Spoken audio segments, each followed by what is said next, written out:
연구소장 윤정입니다. 반갑습니다. 타임은 두 개인데요. 타임은 입시에 관한 말씀을 드리고, 뒷타임은 국어에 관한 이야기를 드리도록 하겠습니다. 일단 오늘 오신 부모님들도 반갑습니다. 학생들도 공부하기 쉽지 않은 시간에 오셔가지고 공부를 하고 계시는 것 같아서 마음이 되게 안 좋습니다. 이게 제가 국어 수업할 때하고요, 입시를 할 때하고 마음이 너무 달라요. 사실은 수업을 할 때는 제 과목에 집중하면 되기 때문에 그냥 열심히 가르쳐서 국어에서 좋은 정도 나오면 되지인데, 입시는 좀 다릅니다. 특히나 입시에서도 고3 입시하고 고1 입시가 완전 다릅니다. 고1하고 고1 입시를 하는 데가 거의 없습니다. 왜냐하면 입시라는 건 3학년 같은 경우 결과가 나오면 결과를 가지고 선택을 하게 해주는 건데, 고1, 고2 같은 경우 입시에서 학생들을 키우는 작업을 같이 해야 되거든요. 이게 너무 괴롭습니다. 시간도 많이 들고. 그래서 대부분은 하지를 못합니다. 그러다 보니까 감정 소모도 많이 되고요. 그래서 선생님들이 보통 1, 2년 정도 하다가 포기하시는 분들이 많으세요. 저 같은 경우는 간단하게 제 소개를 하면 이렇게 됩니다.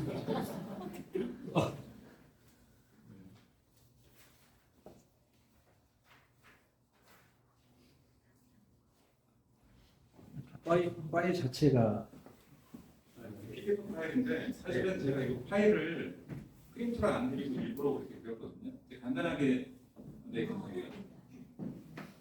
사진하고 다르다고. 제가 우리 굳이 자기소개를 하면은요, 이 강사의 경력이라는 게 어쨌든 지난 과거를 좀 소개시켜드리면 이해하시는데 편해서 말씀드립니다. 제가 좀 가장 제 프로필 상에 꼭 넣는 게 어디냐면 김동학 국어논술이라고 합니다. 재미있는 건 대부분의 인간관계 중에 유명한 분들이 다른 경력은 빼는데 김동학 국어논술하고는 늘 집어넣어요. 대치동에서 가장 오래됐고, 그리고 그 지역에 있는 분들은 아직도 아는 그런 학원입니다.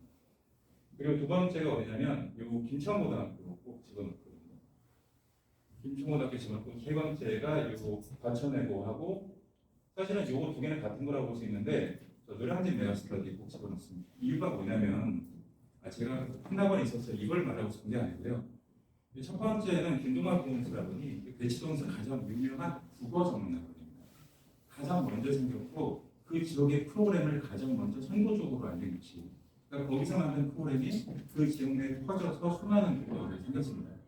그러니까 어떻게 내신이 형성되고, 어떻게 국어 교육 과정을 잡고, 그다음에 논술은 어떻게 되는지 굉장히 잘 알고 있는 사람들. 제가 거기서 팀장하고 선생님들 교육까지 시켰습니다. 그래서 그 지역의 내신에 대해서 정말 잘 이해하는 말씀 드리고, 두 번째는 저 김천고등학교 과천외고를 제가 왜 수업을 하게 됐냐면, 혹시 그 부모님들 중에서 기억하시는지 모르겠지만 외고가요, 그 전과 다르게 영어만 가지고 뽑기로 한 시기가 있을 겁니다. 그렇게 기억하시는 분들이 없을 겁니다. 그 전까지 그 외고는 좀 입시에 가까웠거든요. 근데 어떤 시기를 기준으로 영어만 보게 된 시기가 있어요.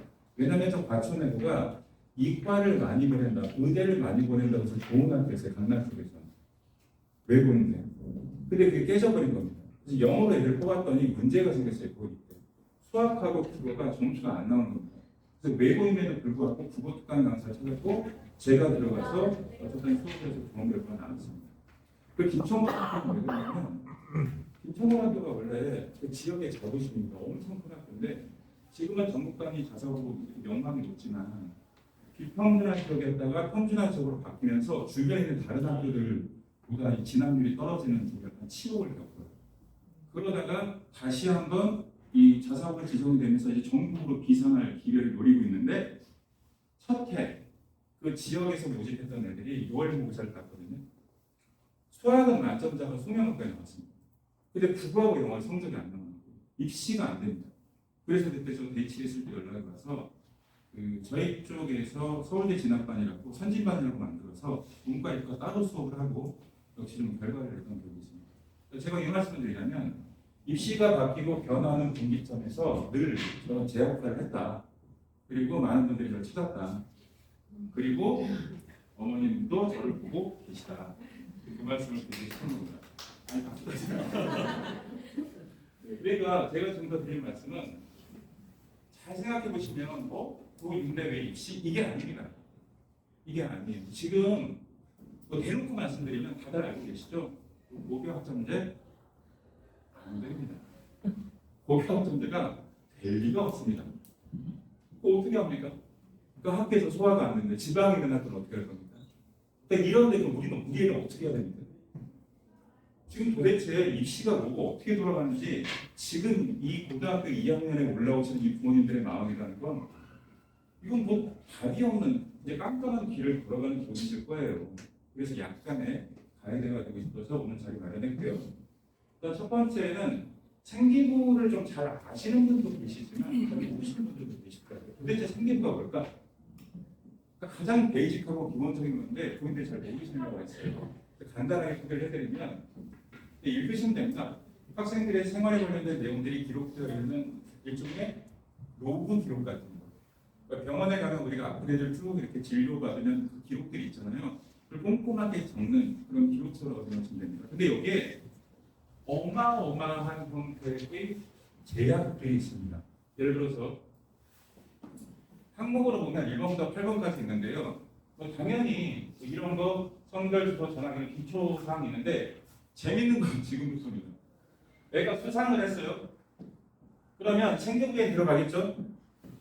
대학 자료는 안 됩니다. 얘가 상을 받아도 대학에는 저걸 반영하지 않습니다. 안 돼요.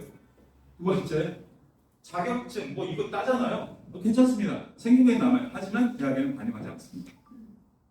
그리고 창의적 체험활동 상황에서 봉사활동도 들어가는데 자율자치 동아리 진로활동 내용을 기록하는데 지금 자세히 보시면 자율동아리 활동하고 개인 봉사활동 실적 미제공입니다. 이제 반영하지 않습니다. 봉사 자체도 이제 반영하지 않겠다는 소리입니다.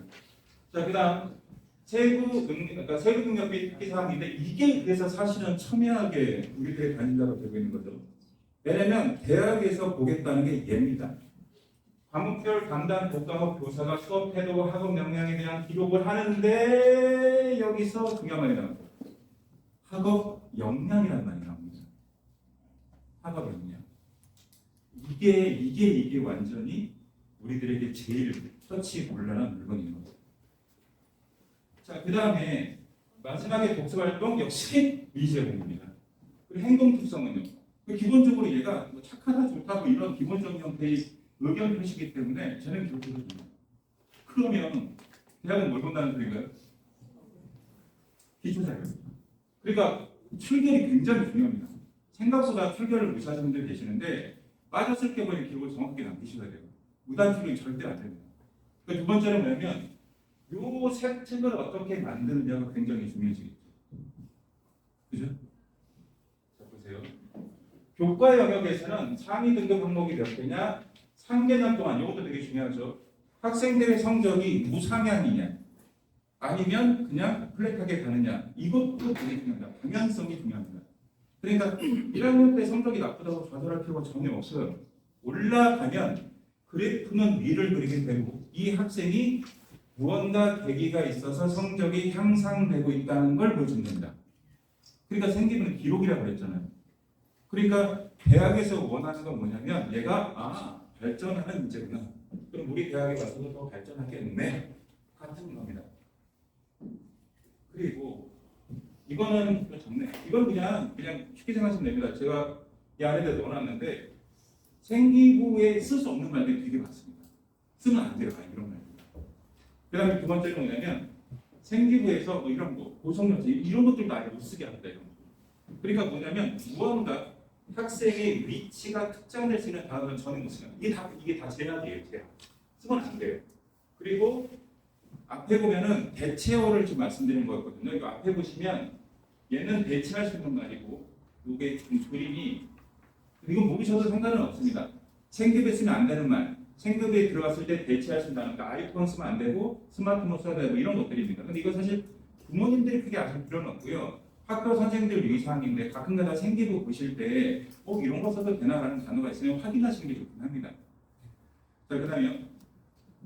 자, 지금 보고 계시는 이 생기부 세특인데 여기서 조금 고민하셔야 됩니다. 이 왜 고민하셔야 되냐면 작년까지 입시에서 제일 중요한 게 뭐였냐면 주제였습니다.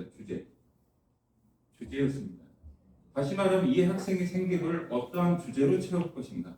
그래서 탐구 주제가 뭔지가 엄청난 돈을 들고 대치동에 가면 얘가 지금 의대를 갈 건데 어떤 주제 뽑아주면 그거예요. 그거 갖고 그렇게 돈을 받으셨습니다. 근데 이게 좀 바뀌었습니다. 입시가 흐름이라는 게 있습니다. 이게 진로 역량이 굉장히 위축돼 있어요. 지금 현재. 지금 학업 역량을 더 중요하게 보는 트렌드로 바뀌고 있습니다. 잘 보세요, 부모님. 잘 보세요. 부모님들이 입시 상담을 받거나 어디 가서 이야기하실 때 제일 실수하시는 게 뭐냐면 지금까지 어떻게 했느냐를 기준으로 받으세요. 근데 내가 할 게 아닙니다. 누구 거죠? 다른 학생들 거. 다른 학생들은 이렇게 해서 대학에 갔답니다. 근데 걔네들은 교육 과정이 달라요. 그러니까 우리가 아까 말씀드렸잖아요. 왜 어렵고 왜 깜깜하냐? 처음이잖아요. 어떻게 해요? 앞에 샘플이 없어요. 샘플이 전혀 없습니다. 어떻게 하죠? 어떻게 해야 됩니까? 그래서 저희들이 과거의 자료를 뒤져서 그리고 현재의 경향과 유사한 걸 찾아서 낸 답 중에 하나가 뭐냐? 지금은 진로 역량보다는 학업 역량이 더 중요합니다. 이게 굉장히 중요한 내용인데요. 예를 들어서 이런 거죠. 제가 과거에 조금 이야기가 길어져도 화 안 내실 거죠. 경험을 좀 말씀드리면 그 대치에서 수업할 때였는데 그때 이 학생들에게 수업을 하다 그런 이야기를 했습니다. 야, 앞으로는 의사가 쉽지 않은 직업이 될 것 같습니다, 여러분.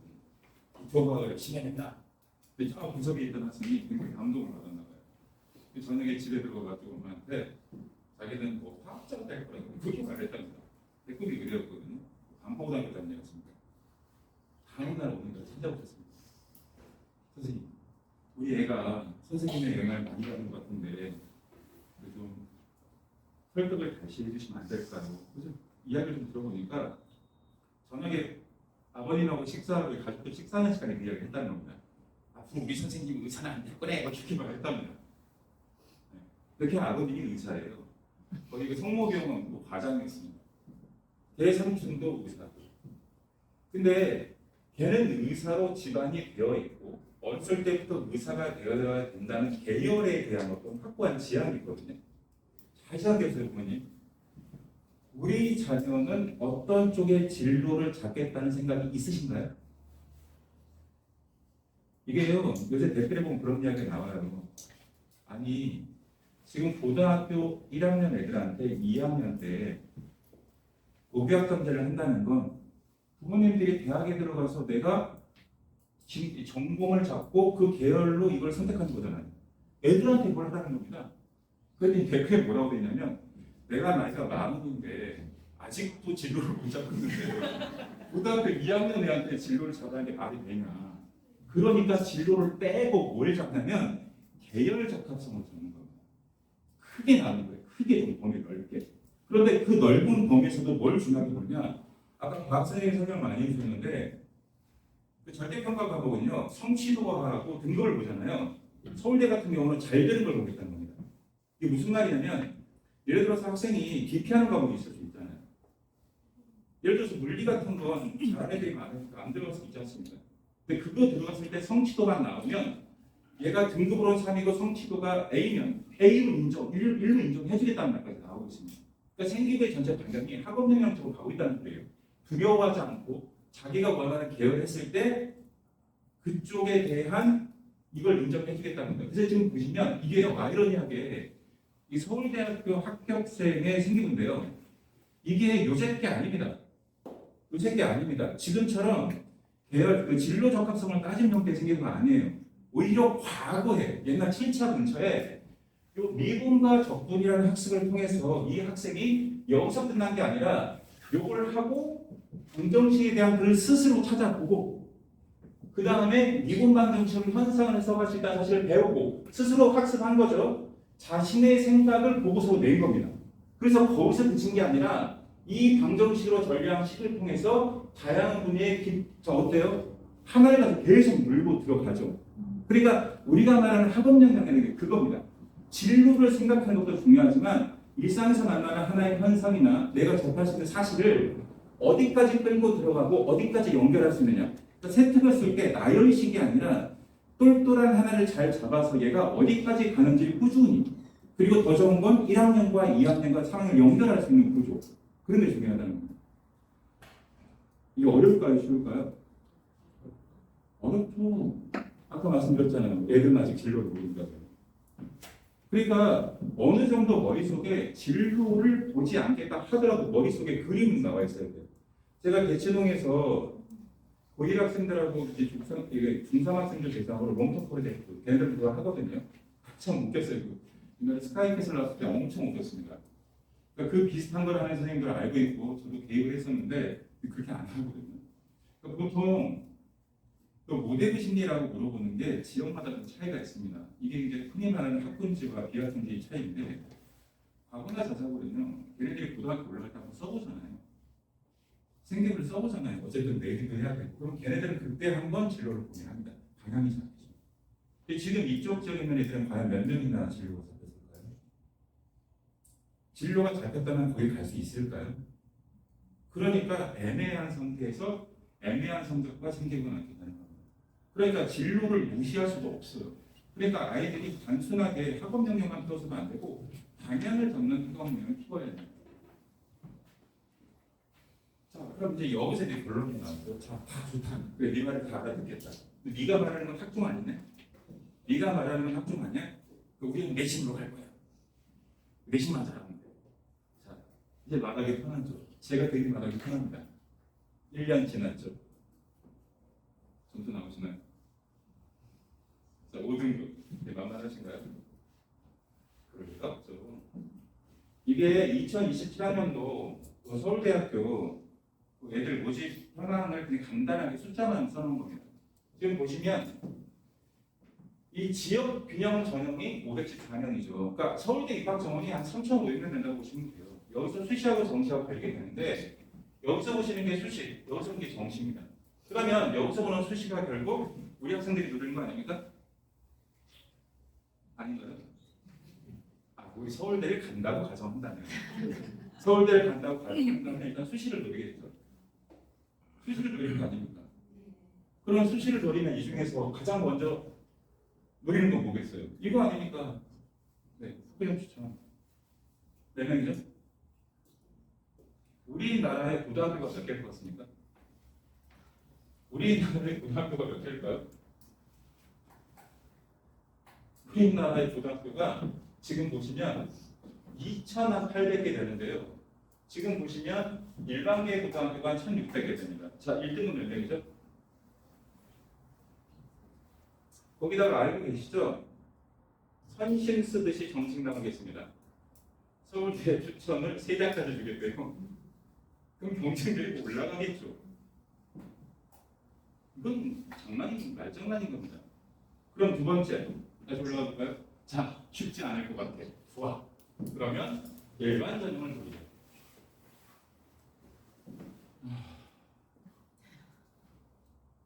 일반 전형은 누구 걸까요? 네. 아까 제가 안 보여준 애 있죠. 여기 자세히 보시면 수시 모집에서 여기 나와 있는 이 정원 뇌 전형, 그 다음에 정시 모집이 있는데 얘 안 되고 그러면 얘도 우리 해당사항 없으면 요건 들어야 될 거 아닙니까? 그럼 얘는 누구요? 간단하죠. 여기 보시면 이상한 학교들이 좀 있죠? 네, 자사 등록부 애들.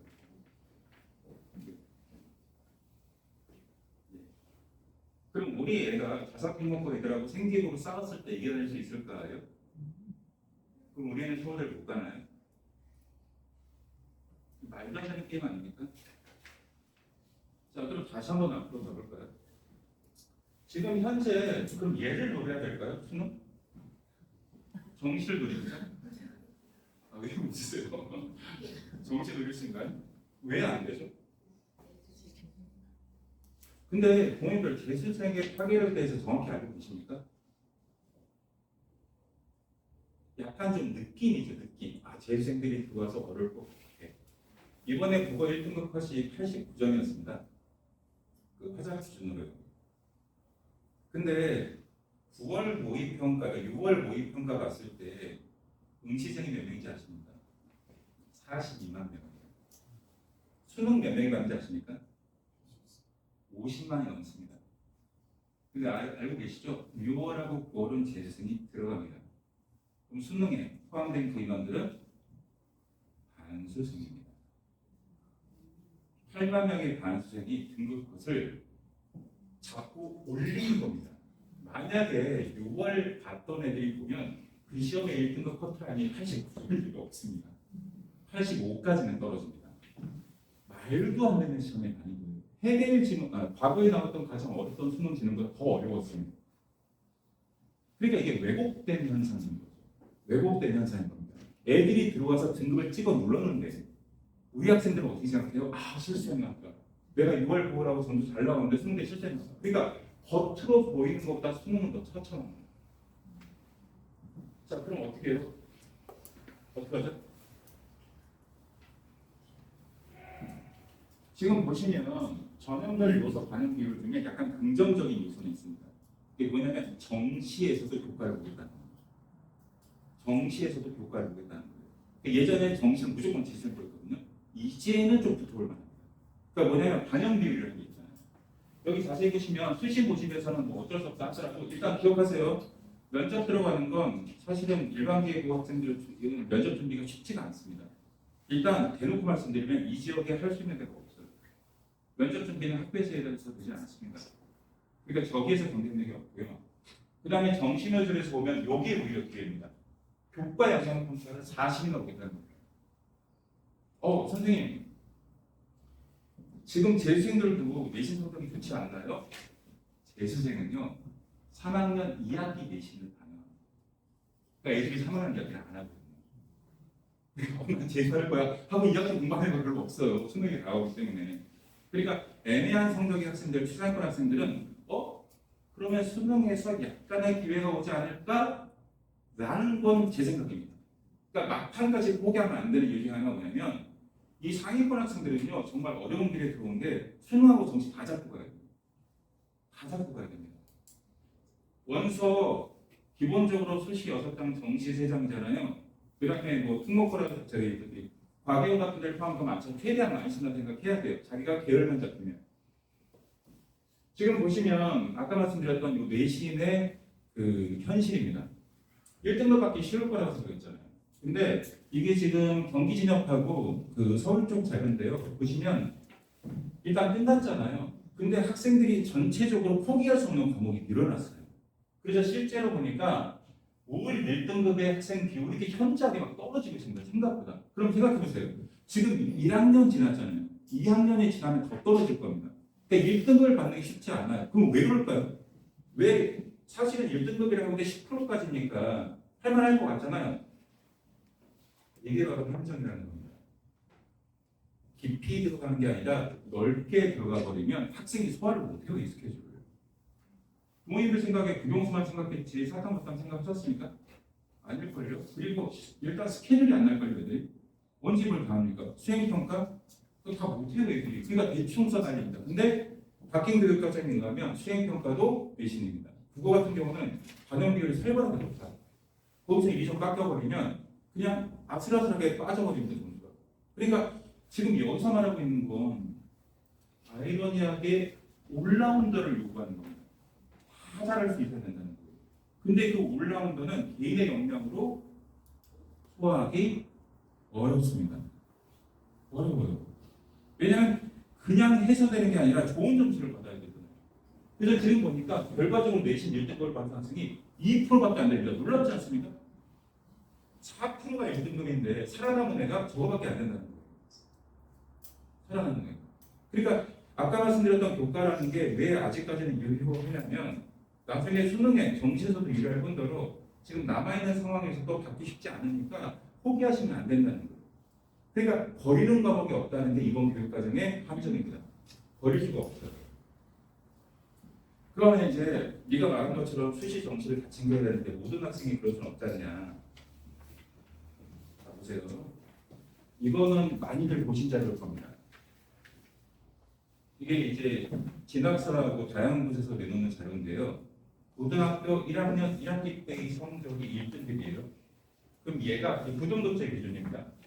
얘가 3학년 1학기까지 1등급일 확률이 80%입니다. 무슨 말이에요? 성적이 잘 바뀌지 않는다는 얘기입니다. 근데 이 바뀌지 않는다고 반감하나요? 안 됩니다. 왜 안 되냐면 아까 말씀드렸잖아요. 그건 움직임입니다.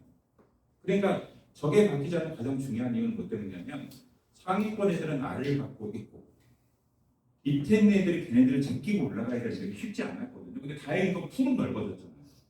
그러니까 포기하기에는 아까 말씀드렸죠. 성적이 우상향하는 것도 좋은 생각이다. 그러니까 버리시면 안 된다는 거예요. 지금 우리 학생이 그래도 2까지를 뜨고 있다면 그 2까지 뜨는 걸 어쨌든 붙잡고 조금 더 해야 된다는 겁니다.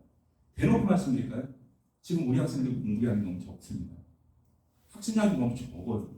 이게 학군지하고 비학군지 가장 결정적인 차이라고 말하면 부모님들이 화내시는데요. 애들이 공부를 안 합니다. 이건 정말 심각한 문제예요. 양이 안 되는데 어떻게 실력이 나오겠습니까?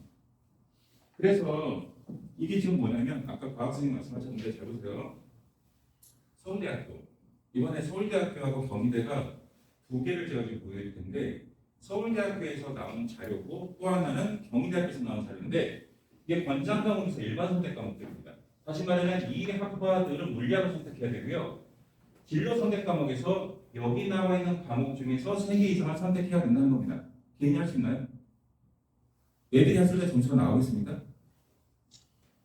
그러면 여기는 좀 부족해도 되지 않나? 자, 보세요. 전공 연계 가면 문과 가보세요. 문과 가보세요. 서울대를 가고 싶으면 문과를 가십시오. 아예 학업용. 보세요. 통합이라면서요. 통합이라면서요. 이거 수시로 와서 써올 때 이 말은 야 이거 해야 된다는 소리잖아요. 근데 통합이라면서요. 자, 그 다음에요. 이게 더 직접적이고 아주 직관적입니다. 여기 뭐라고 되어 있냐면 핵심 과목하고 권장 과목을 이야기하고 있는데 수시원서입니다. 경희대. 대학 전공 과목 수학을 위한 기초 과목. 이 수학은 우리가 말하는 그 매스매틱스는 아니겠죠. 공부할 수 있는 핵심 권장 과목과 그에 관련 이수 여부를 종합적으로 살피는데 자 보세요. 정성적으로 평가한다고 되어 있습니다. 난 이 말이 더 화가 납니다. 왜? 핵심 과목 이수 중요하게 긍정평가 중요하답니다. 근데 정성이래요. 어떻게 하실 거예요? 마음만 담는 겁니까 그냥? 그리고 뭐라고 권장 과목 이수 종합적으로 고려해서 긍정평가 평가는 하겠다는 거잖아요. 평가는. 근데 보세요. 과목을 보세요. 얘가 예를 들어서 화학 관련 학과를 간다. 경희대 화학과나 물리학과를 가려면 수학 교과에서 빠지지 않고 다 해야 돼요. 지금. 그리고 과학 교과에서 이거 어떻게 합니까? 이거 어떻게 해요? 그러면 저게 빠져있으면 어떻게 된다는 소리입니까? 한 애들하고 차별을 두겠다는 겁니다. 그럼 하실 거예요? 안 하실 거예요? 경희대를 안 가면 됩니다. 그럼 다른 학교를 가면 되죠. 그럼 그 다음에 거 다를까요? 이게 저도 지금 학원생이잖아요. 저 어쨌든 학원에서 어머님들 대해서 설명을 하고 있잖아요. 이게 우리나라 교육 정책의 가장 심각한 문제는 사교육을 구축해요. 왜냐하면 전제 조건이 있습니다. 경쟁. 제한된 곳에 애들이 경쟁을 통해서 들어가야 돼요. 그럼 어쨌든 변별력을 가져야 돼요. 근데 여태까지는 좀 깊게 들어가는 거였습니다. 공부를. 근데 지금 어떠냐면 양으로 한번 덤벼볼래? 그렇게 생각한 이유는 알겠어요. 왜? 깊이 들어갔더니 이 비학분제들이 따라가지 못해요. 그러니까 야, 양으로 조져보자. 그러면 야 그래도 부지런하고 열심히 하는 애가 되겠지는 이런 마음. 말이 안 되는 소리죠. 개선이 안 된다니까요. 그래서 이건 그냥 뭐 제가 생기고 있는 나라들 중에서 그 내용을 좀 이렇게 선택해서 발표한 건데 지금 시간이 좀 길어져 있어서 원장님이 좀 얼굴 표정이 안 좋아지셔서 넘어가겠습니다.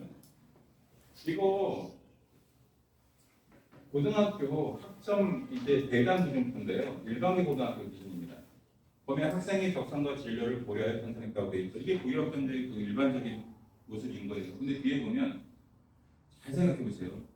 여태까지 제가 긴 이야기를 했습니다만 사실 안 좋은 이야기밖에 안 했죠. 변화되는 이야기만 했죠. 결론은 수시하고 교과를 다 잡아야 되고, 그러니까 수시하고 정시, 그다음에 수시에서도 생계하고 빠지지 않고 할 수 있는 건 다 해야 된다는 소리입니다.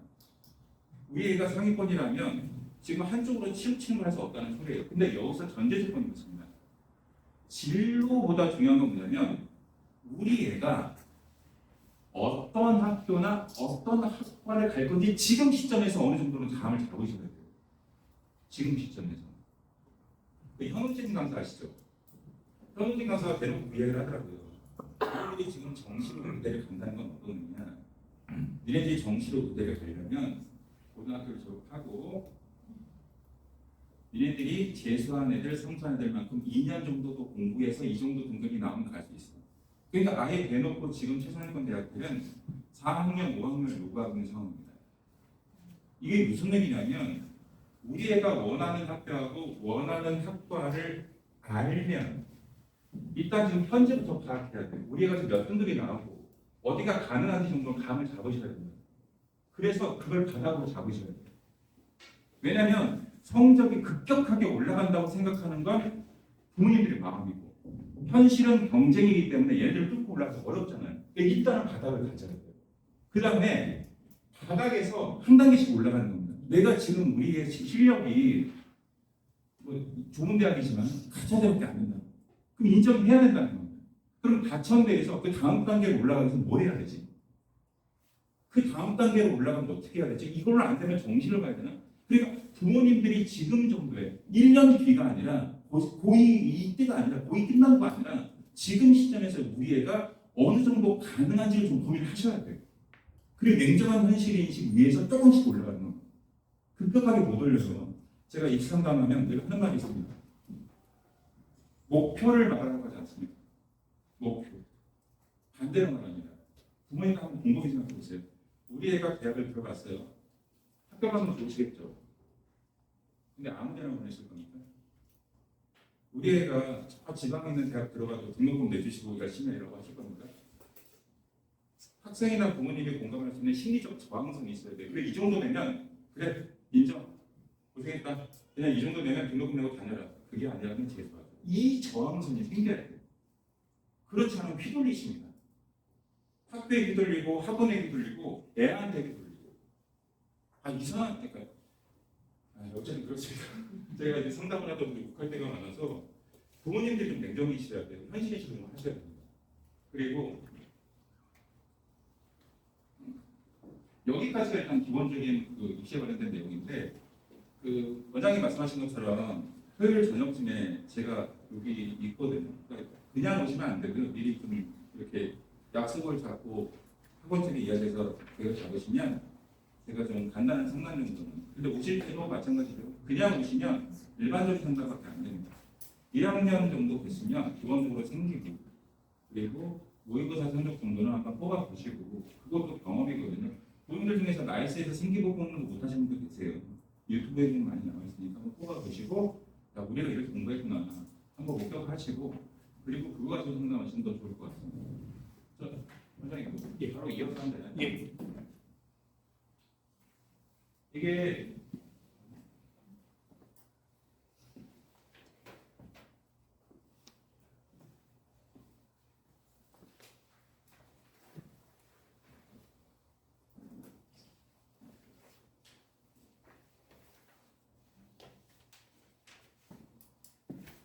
그거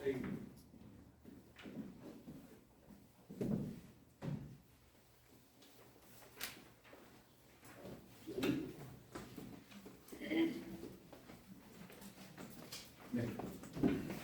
일단 제가 그 방금 전에 입시 이야기를 하고서 왜 지금 그거에 대해 계속 연달아서 하냐면 이 국어 공부에 대한 방법론을 좀 들으시면 이런 게 좀 문제구나라고 생각하시는 분들이 계실 겁니다. 자 일단 이건 아까 조금 나눴는데 이게 지금 뭐냐면 입시랑 연결된 건데 자 보세요. 학교가 두 개가 있습니다. 그 학교 알림이라고 나오는 거거든요. 지금 A 학교를 봤더니 전체 학생 중에서 대학을 진학한 학생이 한 54%. 그 다음에 뭐 기타 90명, 그 다음에 전문대가 애들 한 17% 됩니다. 그리고 이쪽에 있는 학교는 봤더니 대학을 간 애들이 전체에서 뭐 한 33%밖에 안 되네요. 나머지는 59%가 기타입니다. 행적을 알 수 없다는 거죠. 군대를 가서 어떻게 됐겠죠.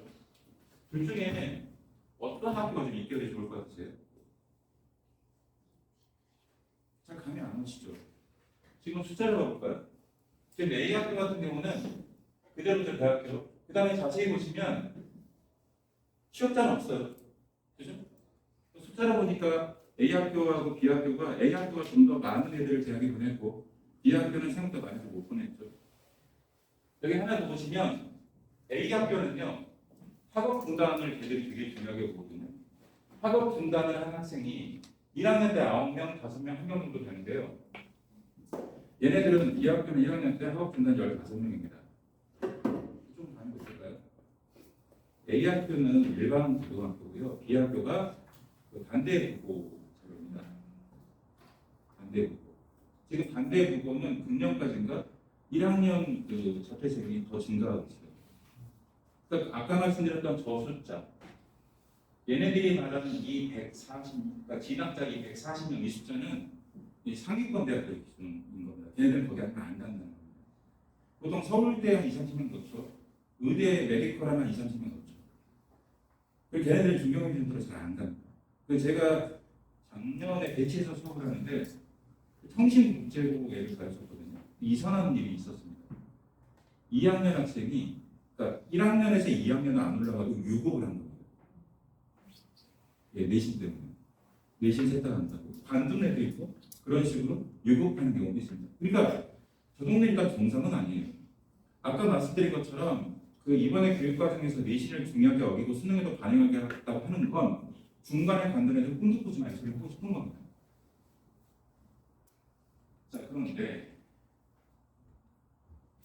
지금 저 등급제에서 아까 보신 것처럼 1등급을 좀 유지해야 되잖아요. 애들이 어쨌든. 아니면 2등급에서도 1등급으로 올라갈 수 있는 선임 컨디션을 만들어야 되는데 여기서도 조금 문제가 생깁니다. 자, 보세요. 국어를 포함하는 이야기입니다. 정확하게는 국어만의 이야기는 아닙니다. 우리가 공부에 관한 전반적인 이야기를 좀 드리고 싶은 거예요. 다음은 대성을 국어로 모은 겁니다. 공부에서 가장 중요한 요소가 뭐냐? 라고 이런 애들한테 물어보면 90%는 다 뭐라고 대답하세요? 엄마 때문이야. 그렇지만 유전자, DNA. 아닌가요? 아빠 때문이야. 뭐 이러잖아요. 그게 말이 된다고 생각하세요? 그러니까 이게 일종의 그 국가적 가스라이팅인 겁니다. 그 우리가 키 있잖아요. 키. 사람의 키. 키도요. 확률 분포를 놓고 보면 실제로 180 이상인가가 4%가 되고 그래요. 그러니까 예를 들어서 이렇게 생각하면 쉽죠. 대학을 뽑을 때 앞으로 서울대는 185 이상만 합격시킬 거야? 라고 일단 가정을 해보자고요. 이제 185 이상만 대학을 갈 수 있습니다. 근데 우리 애가 고1이에요. 근데 고1인데 2명의 학생이 있습니다. 고1인데 A라는 학생은 키가 175고요. B라는 학생은 키가 180입니다. 자, 누가 서울대를 갈 확률이 높다고 생각할까요? B가 갈 확률이 높다고 생각하잖아요. 근데 D는 경우는 그겁니다. 얘는 알고 봤더니 최대 역량이 184고 얘는 최대 역량이 190입니다. 그럼 이제 A가 서울대 가겠네요? 그죠? 아닙니다. 언제 190인지 어떻게 알아요? 이게 우리 애들이 처해낸 현실입니다.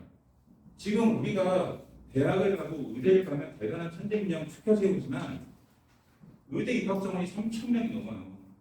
메디컬 입학 정원이 6,800명입니다. 금년에 추가해서 7,000명 정도 될 겁니다. 서울대 연대고대 입학 정원이 1,000명이에요. 2만 명입니다. 이 2만 명이 저렇게 뛰어난 애들이라고요? 아니, 그런 거 아닙니다. 근데 우리는 공부에서 넘지 못할 몇 가지 시련이 있다는 거예요. 첫 번째가 뭐냐면 이게 고등학교 1학년 1학기 시험지거든요. 무슨 말이냐면 양이 문제입니다. 그러니까 중학교 때 애들이 겪던 시험지의 분량이 고등학교는 급격히 늘어나요. 흔히 말하는 양 전체가 증가거든요. 그러니까 애들이 공부에 있어서 읽을 줄 알면 안다고 생각하는 경향이 있어요. 되게 웃겨요. 재밌는 게 애들한테 6월 모의고사 시험지를 주고 한 90점 받은 애한테 한 3주 정도 지나서 다시 풀어와요. 똑같이 90점입니다. 심지어 채점을 하고 학원에서 풀어준데도 다시 풀면 90점입니다. 그러니까 저 정도 양이 늘어나면 내가 이걸 소화를 못해요. 그러니까 지금 보통의 제가 이건 아주 극단적인 예를 들 거지만 고등학교 1학년 학생들이 고등학교 2학년으로 올라갈 때 생기는 가장 큰 문제가 그겁니다. 이 어마어마한 양을 소화한 상태로 올라가지 못해요.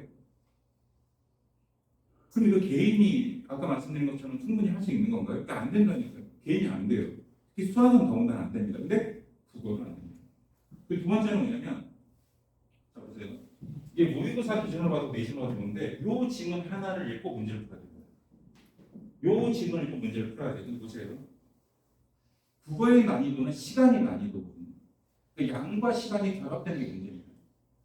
그래서 독해력이라는 거에 막 매달려 있어요. 독해력. 우리 막 독해력을 키워야 되잖아요. 독해력을 키워야 될 거 아니에요. 글을 읽는 능력을 키워야 될 거 아닙니까? 그래서 여기에 대한 환상을 가지세요. 뭐 신문을 읽는가, 책을 읽는가. 근데 그 내용은 초등학교하고 중학교 때까지는 가능합니다. 근데 고등학교 때부터는 안 돼요. 독해력이 커지지 않습니다. 착각하시는 거예요. 뭐냐면, 자 보세요. 지금 이 학생이 이 문제를 틀렸습니다. 윗글에 대한 설명으로 적절하지 않은 걸 물어보고 있어요. 그럼 이 학생이 이 문제를 틀리면서 체크 포인트를 잡은 게 뭐냐면 주장과 논거, 담론, 입장, 그 다음에 역사적 배경 이런 데로 근거를 했었단 말입니다. 근데 여기서 설명을 물어보잖아요. 설명을 물어보는 건 이 글의 구조를 물어보는 겁니다. 구조를 물어보면 키워드가 뭐가 되냐면 저 대립, 인과, 의문, 상반, 통시, 철중. 그런데요. 비문학에서는 절충이 나올 수가 없습니다. 주장하는 글이나 설명은 절충이 안 돼요. 그런데 그럼 보는 순간 답이 5번이라고 생각을 해야 된다. 이게 독해력의 한점입니다. 문항을 보시면 이 윗글에 대한 이 부분이 내가 풀어야 할 지문의 범위예요. 그리고 이 뒤에 나와 있는 게 중요점입니다. 그리고 가운데 나와 있는 게 조건이에요. 그래서 키워드는 국어 키워드는 설명이냐 이해냐 내용이냐에 따라서 독해를 다르게 가져야 됩니다. 구조로 볼 거냐 내용으로 볼 거냐 완전히 다른 이야기예요. 근데 이걸 알아요? 몰라요. 모릅니다. 그냥 읽어요. 왜? 그렇게 배웠으니까 많이 읽으래요. 그리고 그러니까 일단 독해력이 정확해야 된다는 건 내가 읽어야 할 목적이 선명해야 되고 풀어야 할 방법이 확실히 나와 있어야 된다는 거예요. 그러니까 이건 모든 과목에 적용하겠죠. 예를 들어서 우리가 수학을 한다고 가정을 하고 과학을 한다고 가정을 해요. 그 압도적인 양을 공부하는 데 있어서 얘가 어떤 식으로 소화할 것인가에 체계가 없다면 그 양에 짓눌려서 이렇게 발전하지 못하게 되는 겁니다. 모든 과목이 똑같습니다. 그래서 우리가 좋은 학원을 찾는 것이 두 번째는 이겁니다. 이거는 뭐냐면 이 학생은 되게 잘하는 학생이에요. 사실. 이건 이 지역이 아니라 다른 지역의 제가 시험지에 가지고 온 건데 자세히 보시면 나라고 되어 있죠. 나. 근데 위에 수라라고 써 있습니다. 왜 그런지 아십니까? 이 학생은 잘하는 학생이다. 내가 잘하는 학생은 아니잖아요. 왜 잘하는 학생이냐면 이 시험지가 이렇게 앞과 뒤로 돼 있었던 겁니다. 앞쪽이 지문이고 뒤쪽이 문제였던 거예요. 그러니까 다시 넘어갈 때 헷갈리지 않고 해서 여기다 써놓은 겁니다. 이렇게. 그러니까 실수를 안 하겠죠. 근데도 이 학생은 실수를 했어요. 왜? 보시면 이 학생의 선택이 뭐였냐면 효과적 힘상이 사용되어라고 되어 있잖아요. 그 다음에 계절적 배경이 유추되는 구절이 있다라고 되어 있고요. 그 다음에 이 학생이 의인법을 사용하여라고 되어 있고 대상의 화작이 느끼는 반감을 정확히 표현합니다. 그럼 자세히 보시면 이 뒤에 아무 생각 없이 밖으로 쓸어내린다. 차디찬 밤이다가 촉각이거든요. 촉각이 있네요. 그 다음에 내 손에 오르기라도 하라고 나는 손을 내어미나 분명히 울고 불고 할 이 작은 것. 울고 불고는 감정이잖아요. 그러니까 의인법도 있네요. 그죠? 그러니까 이게 개념을 정확하게 배우지 못한 경우의 함정입니다. 왜냐하면 이 학생은 여기서 고민했던 거예요. 두 가지 중에서. 근데 보세요. 뒤에 뭐라고 되어 있죠? 계절적 배경력이 차가운 곡이 아니에요. 이게 학생들이 뭐 하나에 꽂히면 앞부분만 매달려서 뒷부분을 보지 못하는 겁니다. 자, 그래서 내가 드리는 질문이 있습니다. 이 학생 어떻게 공부를 해야 될까요? 이 학생은 의인법을 모를까요? 아니면 촉각적 진성을 모를까요? 저 작품을 모를까요? 잘하는 학생이라고 말씀드렸습니다. 어떻게 공부해야 되죠? 저 학생은 도대체 앞으로 저런 문제를 어떻게 풀어야 됩니까? 잘 맞습니다. 그러니까 뭐냐면 개념이라는 것을 안다는 말의 의미가 뭐냐면 그냥 너 의인법이 뭐야, 촉각적 진성이 뭐야가 아닙니다. 우리가 공부의 가장 높은 단계는 뭐냐면 적절한 시기에 적용하는 방법까지. 이게 왜 난이도가 높아지냐면 개념은 제한돼 있어요. 근데 변별력을 가져가야 됩니다. 그러니까 개념을 시험에서 물어보는 게 아니라 개념을 적용하는 그 난이도가 시험의 문제가 되는 일들이 벌어지는 겁니다. 그러니까 내신하고 수능은 사실 다른 게 아니에요. 지금 보시면 이 뒷부분에서 이 차이점까지 밝혀내는 건 어려운 일이 아니거든요. 근데 앞부분만 꽂히는 겁니다. 왜 줄 아세요? 얘는 잘했기 때문입니다. 학원에서요. 앞에 있는 게 표현 방법이고 뒤에 있는 게 표현 효과야. 내가 만든 뒤에는 틀릴 리가 없어라고 배우거든요. 이게 모의고사에서 풀린 학생들의 대표적인 사례입니다. 결국 우리가 공부를 할 때 문제라는 건 어디까지 가느냐의 문제고 깊이의 문제도 발생합니다. 킬러 문제는요. 결국 넓이도 안 나와요. 모르는 게 나오는 게 아니라 아는 걸 어디까지 적용하느냐의 문제라는 겁니다. 마지막이죠. 올해 이렇게 듣고 계시느라고 고생스러우실 텐데 거의 다 왔습니다. 자 이제 어떻게 하죠? 어떻게 해야 됩니까 이제 방법도 알았어요. 이제 입시에 관한 이야기 듣고 이제 어떻게 해야 되는지 문제도 고민하게 됐습니다. 이제 어떻게 하죠? 여태까지 뭐 나름대로 방법을 말한다고 했지만 이제 어떻게 할 겁니까? 네. 그렇죠. 준비되어 있습니다. 이게 저희들이 지금 제공하고 있는 프로그램들은 이제 아까 대표님도 이런 이야기 했지만 진짜 고민이 많으셨어요. 왜 그러냐면 대표님이 이제 전국구 강사시기도 하고 다른 지역을 다녀보면 너무 안 맞아요. 이 지역의 특징이. 이 지역에서 이 정도 수학 성적이 나오고 이 정도 내신이면 이 정도 대학을 가야 되지 않을까? 근데 아니 너무 말도 안 돼. 최근에 기업고등학교 아시죠? 기업고등학교에서 입결이 노출된 적이 있죠. 그래서 아시는 분들은 다 아십니다. 학교 선생님이 의도적으로 아이들한테 알려줘가지고 석탄을 사실 이 지역 정도 되면 학번제까지는 아니어도 배우지가 괜찮아서 저도 그래도 좀 이상하게 생각했거든요. 왜냐하면 제가 예전에 분당명인에 수업을 깔았던 적이 있어요. 그래서 분당명인에서 수업을 하려고 그 지역 정서를 파악하고 원장님하고 상의하고 있었는데 나름 괜찮은 학번지라고 생각을 해서 돈 이제 오래지는 못하고 나왔는데 알고 봤더니 이 지역이 또 다른 지역이더라고요. 지역적 속성. 그러니까 아까 말씀드린 것처럼 학군지는 A학원, B학원, C학원을 다녀도 이들이 공유하는 문제의식들이 있어요. 그러니까 분위기가 바뀌지 않습니다. 근데 이 지역은 여기 가면 A라는 이야기를 하고 여기 가면 B라는 이야기를 합니다. 근데 그게 틀린 말은 아니나 과연 방향성에서 의심이 되는 경우에 말들이 많다는 거예요. 특히 지금처럼 모든 게 모호해요. 그러니까 누군가는 좀 책임지는 자세가 필요하지 않을까? 그래서 우리 원장님이 그 책임지는 자세, 이게 부모님들 이상하게 생각하시는데 학원이 왜 책임을 지냐? 우리 학원은요, 정확하게는 책임을 지는 게 아니라 망하기 싫은 겁니다. 학원은요, 결과가 나오지 않으면 바로 끝납니다. 우리는 지금 살려고 몸부림치는 거예요. 우리는 지금 애들을 좋은 대학 보내서 좋은 결과를 만들어야지 많이 여기서 살아남을 수가 있습니다. 제가 여기까지 오고 다른 과목을 하게 된 배경에는 그 어떤 위기의식이 깔려있는 겁니다. 지금 입시가 굉장히 혼란스러워요. 근데 애들이 대학을 못 가고 있어요. 야 해봐야 소용없네. 이 지역은 안 되네. 그런 인식이 박혀버리면 우리가 살아남을 수가 없습니다. 그래서 결론은 이런 충실한 프로그램을 가집니다.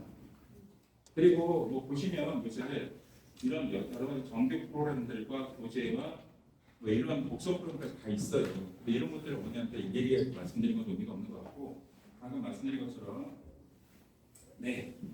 프로그램 충분히 준비되어 있습니다. 그래서 과목 상담이나 입시에 관한 이야기들은 언제든지 이야기 안 해줄 수 있으니까 하라는 게 하고 있는 것들은 좀 감사할 것 같습니다. 지금까지 강사 유인수함이었습니다.